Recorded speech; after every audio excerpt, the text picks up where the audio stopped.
Um, Provost of USF, Dr. Ralph Wilcox, will kick off, and then he will introduce Congresswoman Kathy Castor, who will be followed by USF's Dr. David Hollander, USF's Dr. Steve Morawski, and then Dr. David Hastings from Eckerd, and Dr.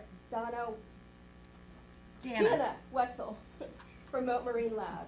Dr. Hogarth is not able to be here today. He's not feeling well. I wanted to let you know everything is up on the USF website right now. There's a PowerPoint, a press kit, bios for everyone, and then most importantly, the questions that this team has been asked over the past couple weeks. For the top 20 questions on how the golf is doing. So feel free to look on the USF website if you need to get more info. And we'll go ahead and get started. Provost Wilcox. Thank you, Lara, and good morning, everyone. I thank you for joining us on this, the 5th anniversary of the Deepwater Horizon oil spill, as we gather to mark an event which will be remembered not only as one of this nation's largest environmental disasters, but an historic moment for marine science.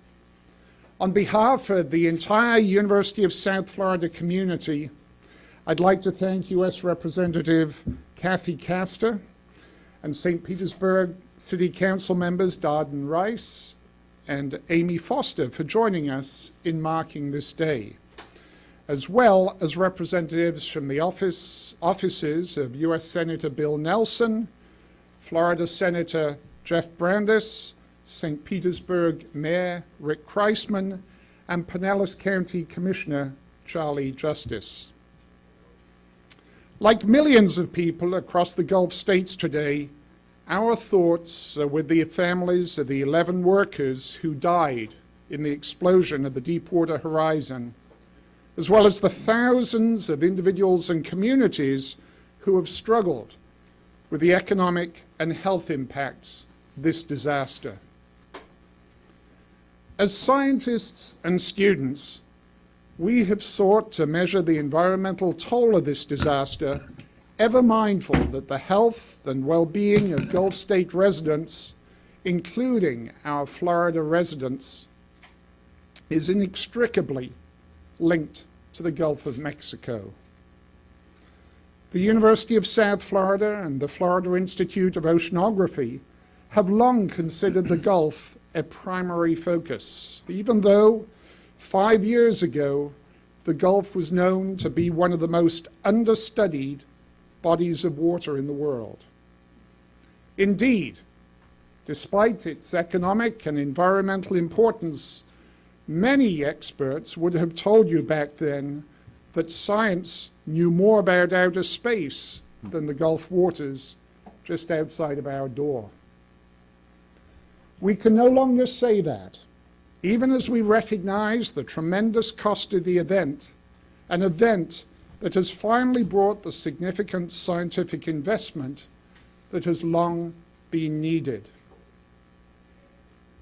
Over the past 5 years, tens of millions of dollars in research funding and untold hours dedicated by our faculty, our students, and staff have been directed to oil spill-related research at the USF College of Marine Science, and through the essential work of the Florida Institute of Oceanography.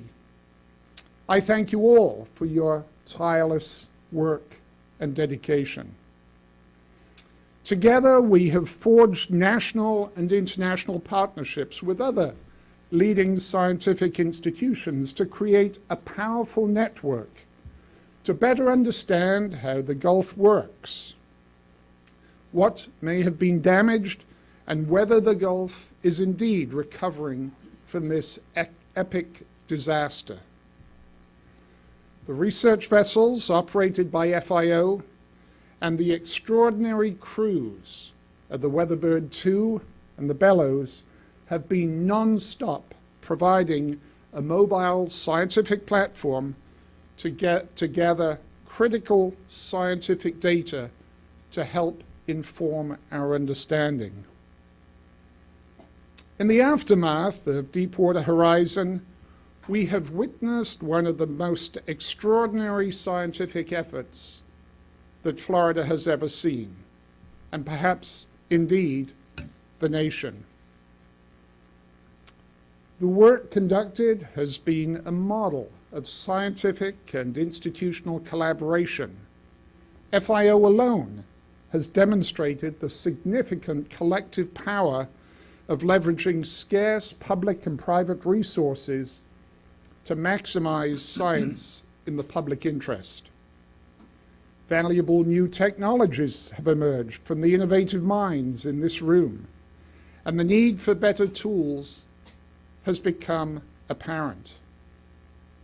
And just as important, oil spill research has provided our graduate students with unparalleled learning opportunities, which undoubtedly will shape their future careers and discoveries as the next generation of scientists. But perhaps the larger, lingering lesson of the Deepwater Horizon oil spill is the stark recognition of how much we still do not know. How little we know about this complex environment upon which so much depends.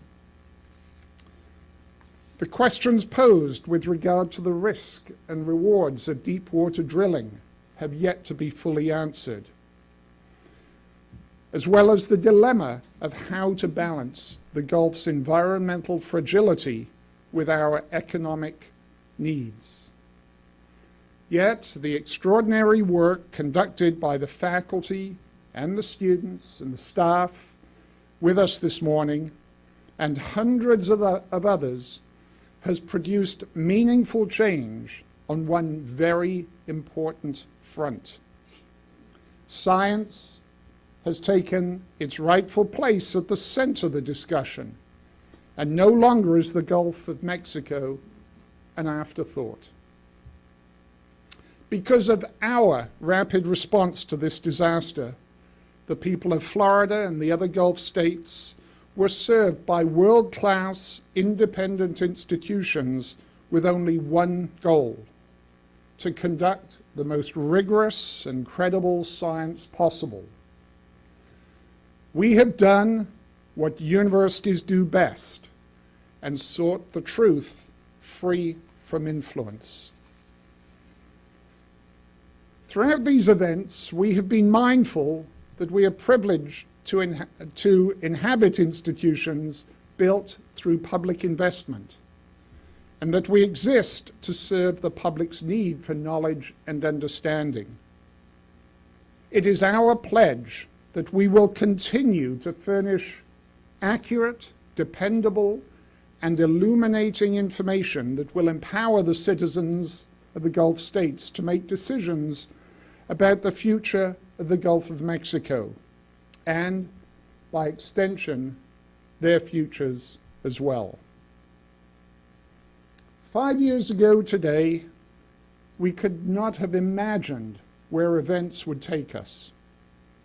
But we are honored to have served our state and its citizens, and to have done our part in preserving and protecting the Gulf environment that sustains and inspires us. 5 years later, we and millions of other Floridians advocate for just one simple ideal: recognition and respect for the Gulf of Mexico as a shared resource, a shared responsibility, and a shared heritage. And now it is my pleasure to turn today's program over to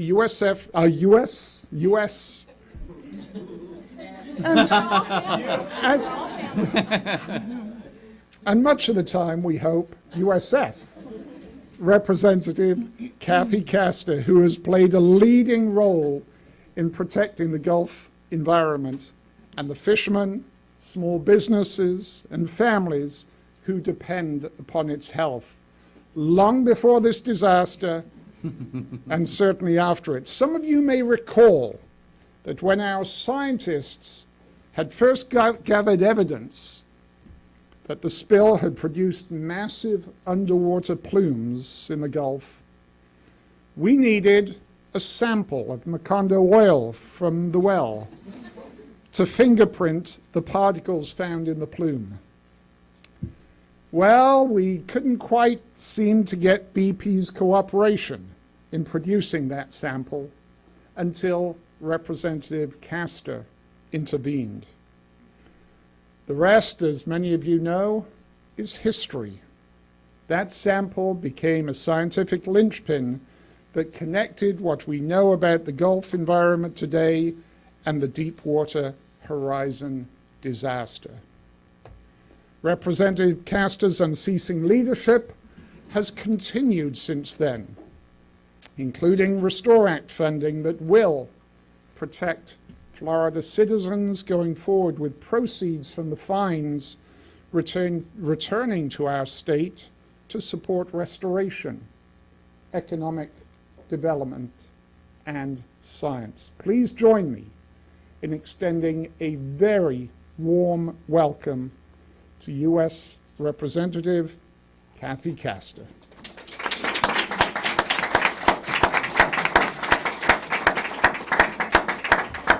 Well, good morning. And I am very proud to be the USF representative as well. You all know this is a family affair, but let me just say, 5 years later, 5 years after the worst environmental catastrophe of our lifetimes, I have such great, deep gratitude for what the University of South Florida, St. Pete College of Marine Sciences, all of the FIO institutions have done in a very robust emergency response in the months and years afterwards.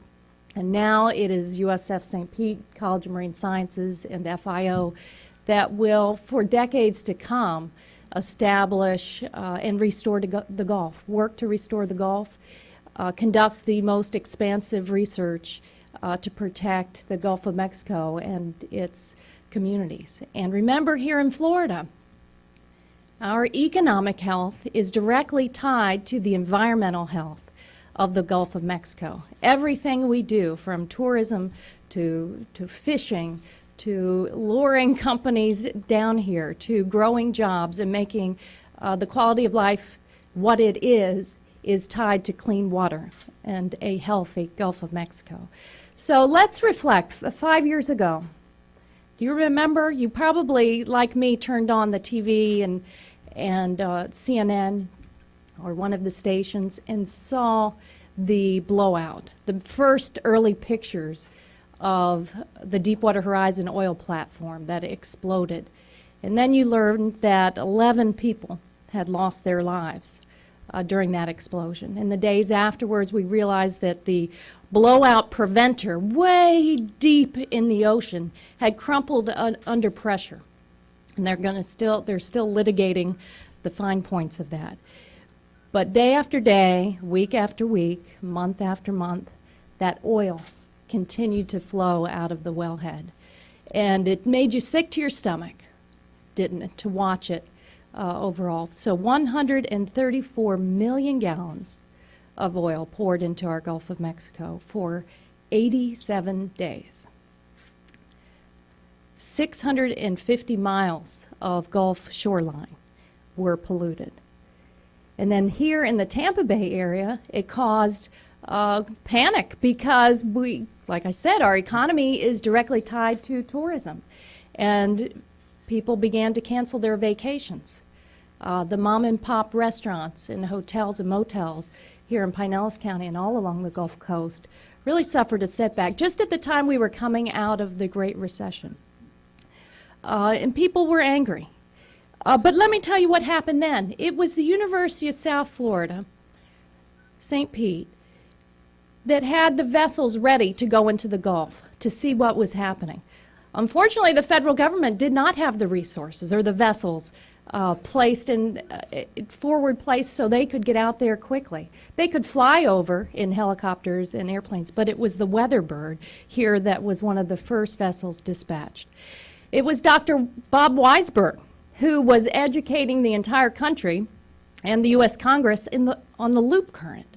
Remember how animated he was in describing where the oil was going to go. And thank goodness for this eddy in the loop current that really demonstrated that the oil probably would not come onto the shallow shelf here in the eastern Gulf of Mexico.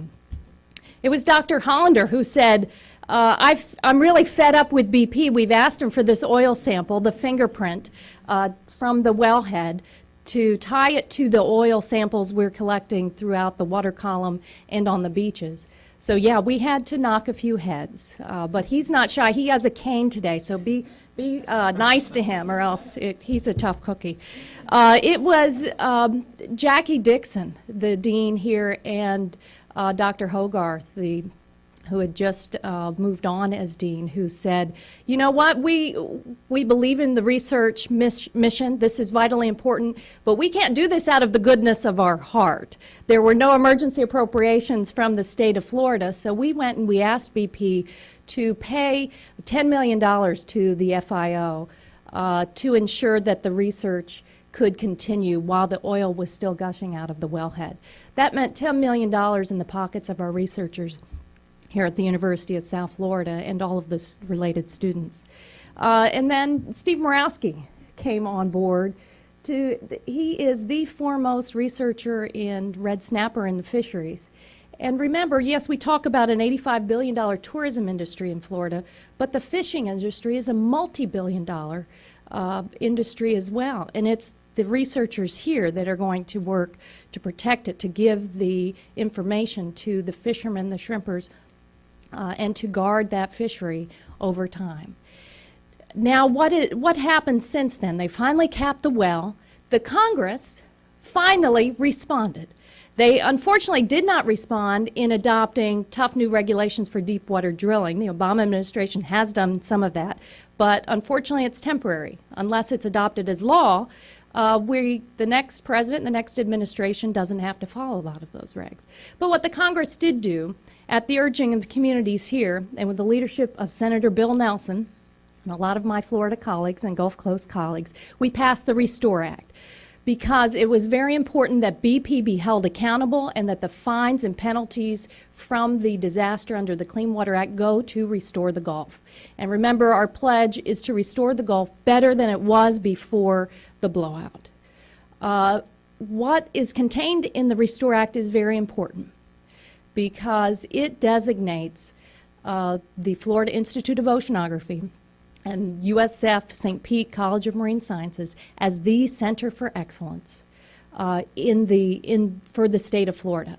In future years, they're going to talk about, yes, Woods Hole in Massachusetts, they'll talk about Scripps in California and Monterey Bay, and they're going to talk about the University of South Florida, St. Pete College of Marine Sciences, and the FIO headquarters here that brings all the institutions together.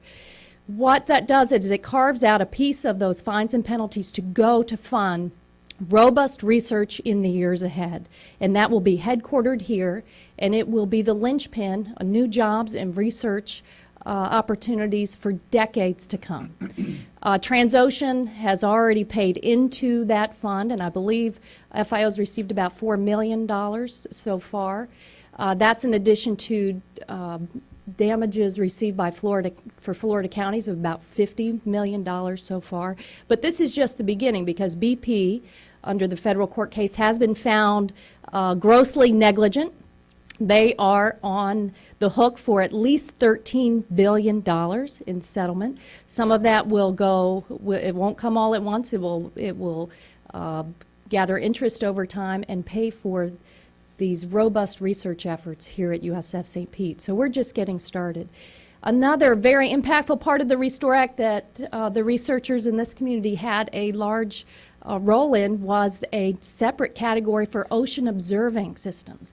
The Gulf of Mexico, and I read this great St. Pete Times profile and another one in the Tampa Tribune this weekend, that said we didn't have the baseline data to gauge how much damage was done.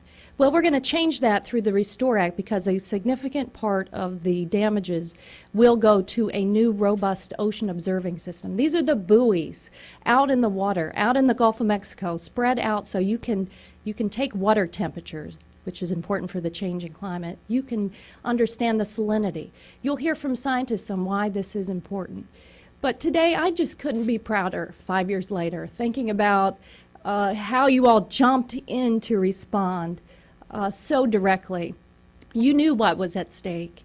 You fought for this community, and we won't forget it. And just know that because you all were here fighting for this community, you have a lot of folks that are going to be with you fighting to ensure you get the resources you need to make sure that we restore the Gulf better than it was before the disaster. Thank you very much.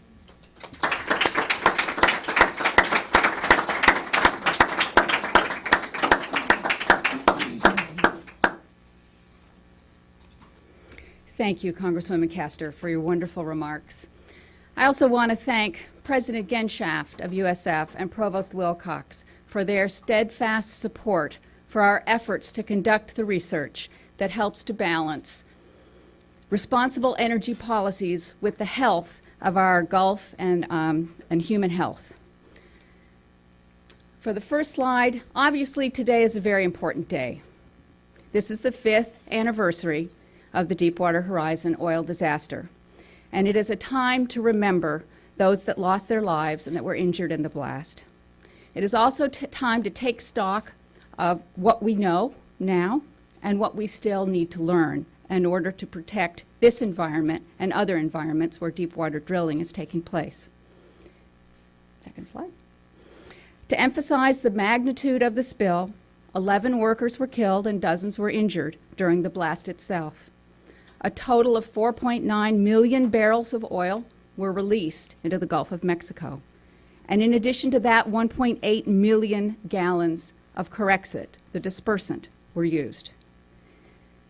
The disaster has been the subject of a number of official investigations, including a presidential commission. Litigation is ongoing concerning BP and other companies that are liable under the Clean Water Act and other statutes. Today, we will be addressing 3 main questions. 1, what have we learned about the Deepwater blowouts that we didn't know at the time of the spill? We will summarize the research findings from a variety of our colleagues and the researchers that are a part of the USF-led